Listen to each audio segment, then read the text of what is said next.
Hello, and welcome to this TED Talk, where I'll be exploring the issue of privacy and its relationship with technology.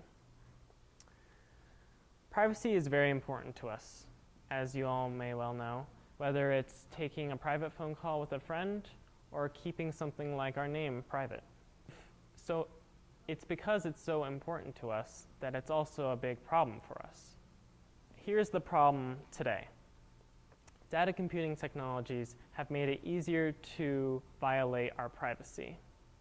And when I say data computing technologies, I mean what companies use to store their data, so databases.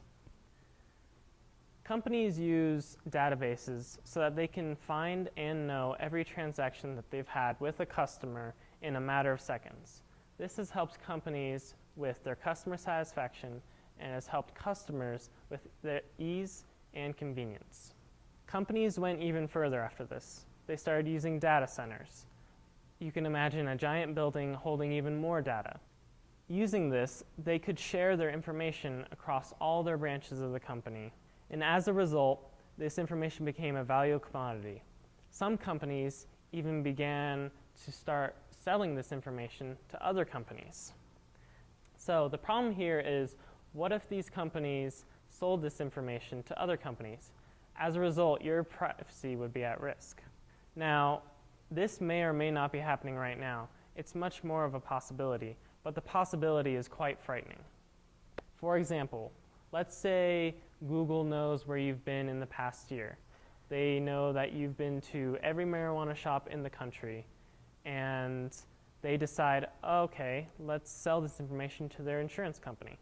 Now, what is your insurance company going to do with this information? They're going to look at it and jack up the price of your insurance because, you've been to all these marijuana shops and you might be at more risk for lung cancer.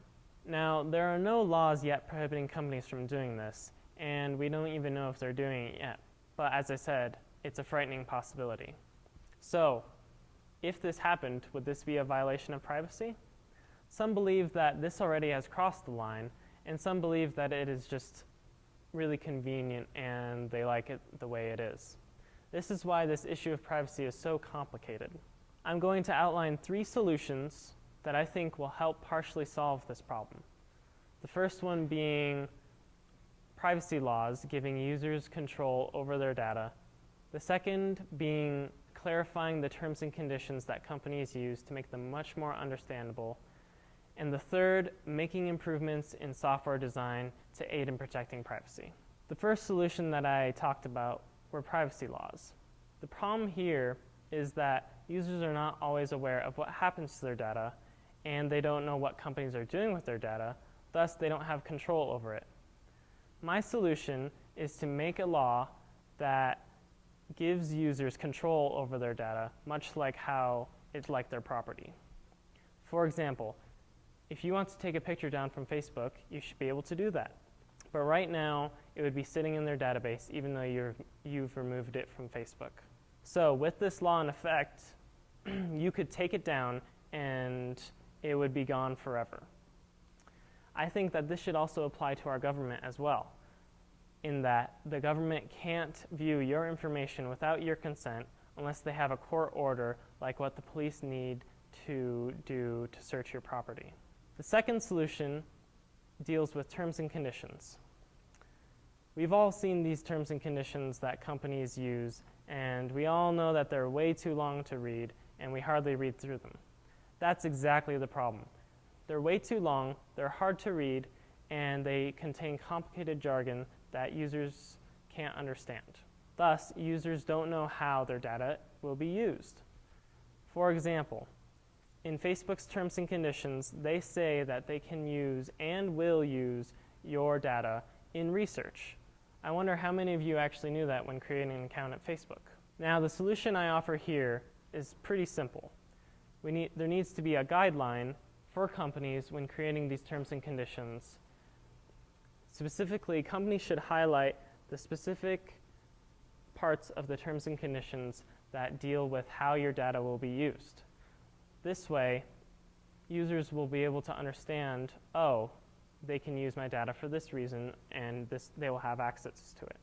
I think that this will make the terms and conditions much more explicit and easier to follow. And as a result, users will be able to understand it, and if agreeing to it, then they can use that service, and if not, they won't use that service. This brings me to my third point, improving our software design. The problem is the technology we are using allows greater access to our information, which reduces the security of our information. But technology is not the direct problem here. It is how we use this technology that enables the violation of privacy. I'm going to suggest a few changes in our software design where protecting privacy is the main goal. One method is to take away certain properties like last name, first name, phone number from the data being shared for third parties. This will not link any person's identity with their other information. Another method is to encrypt all sensitive information like social security number and credit card information. So in the case of a security breach, either internally or externally, all the data will be harder to crack and be more private. These are only a few improvements. There are much more, but I think these are the two most important ones that can help protect our privacy.